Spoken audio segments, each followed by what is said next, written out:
In this presentation, you will be learning more about Prader-Willi syndrome by Gabby and Meghana.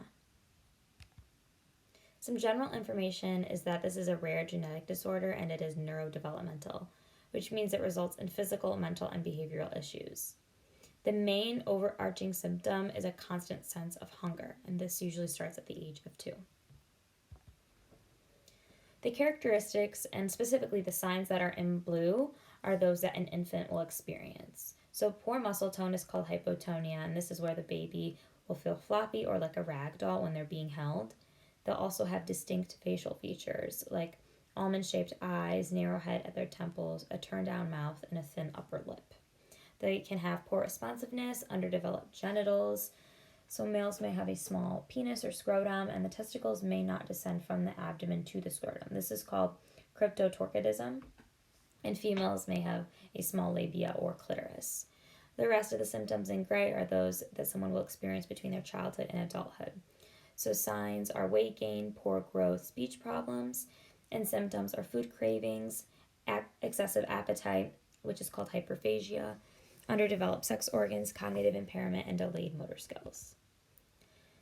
This disease is caused from a deletion in chromosome 15, specifically bands 11 through 13 on the Q arm of chromosome 15. 70% of people that have Prader-Willi syndrome got it from the paternal chromosomal deletion. So bands 11 through 13 on the Q arm of chromosome 15 on the dad's chromosome that was inherited is deleted, and the mother's chromosome 15 is inactive. This is how a majority of people have Prader-Willi syndrome.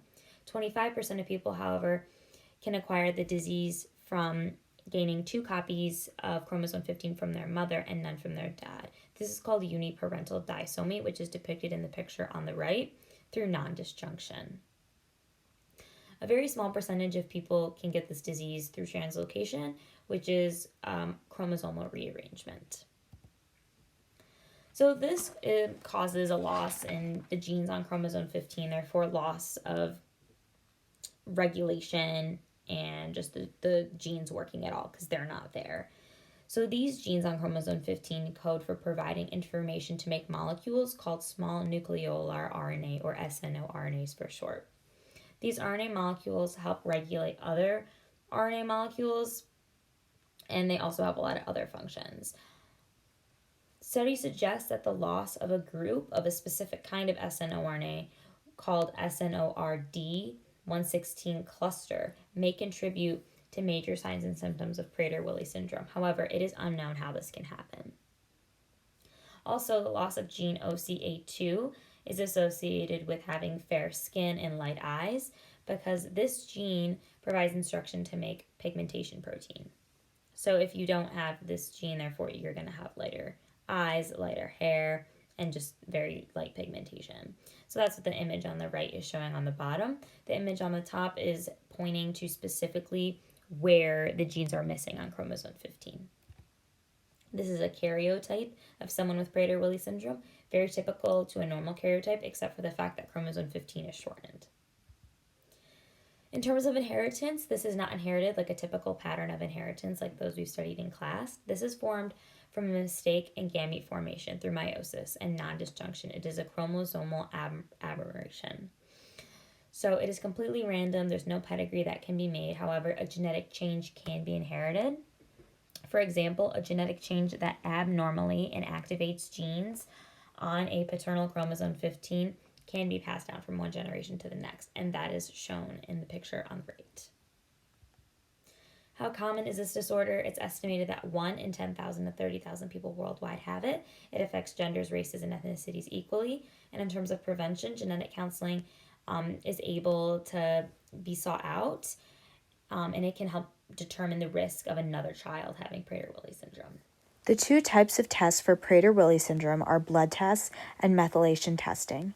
Methylation testing is a type of genetic testing that is able to test abnormalities on chromosome 15, which is where the Prader-Willi syndrome occurs. This testing can determine if the trait was inherited from the mother of the individual and verifies the absence of the region of the gene that is inherited from the father.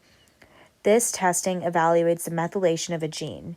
Methylation is the attachment of methyl groups to DNA at the bases, which interferes with transcription of the DNA. There are three major changes in chromosome 15 that cause Prader-Willi syndrome, and methylation testing tests for these changes. If all three changes are positive from the methylation testing, then the individual has Prader-Willi. Blood tests are used to confirm the presence of Prader-Willi when an individual is aware that their signs and symptoms match those of this syndrome. An adult is more likely to use a blood test than an infant because they would have a better understanding of their symptoms. Methylation testing is used when an individual is not able to understand their signs or symptoms, for example, they are an infant, or if they have signs and symptoms that are not particularly distinguishable, aka they can't recognize that it comes from Prader-Willi syndrome. It can also be used in the same manner as a blood test. Methylation testing is used often in infants because they are not able to describe their symptoms or recognize the signs of Prader-Willi. However, it can be used in individuals of any age. Testing is important because it can determine whether an individual has Prader-Willi syndrome. An early diagnosis helps individuals receive the treatment they need earlier on to help moderate their symptoms. One of the symptoms of Prader-Willi syndrome is constant hunger, so some individuals have a feeding tube. A feeding tube is helpful because it helps moderate the amount of food that the person is consuming, and it can help prevent overeating. It is typically a lifelong treatment. Physical and speech therapy help individuals with poor muscle tone and speech problems moderate and improve these symptoms. It is important to start the therapy early on to lessen symptoms later in life. Serotonin uptake inhibitors help with behavioral issues such as temper outbursts and anxiety or depression. These are taken by adults because they could be harmful to people under the age of 18. Growth hormone treatments help with weight gain and growth issues. They are taken throughout a person's life. Surgical treatment is used to treat cryptorchidism, which is when the testes do not drop from the abdomen. This surgery occurs in infancy.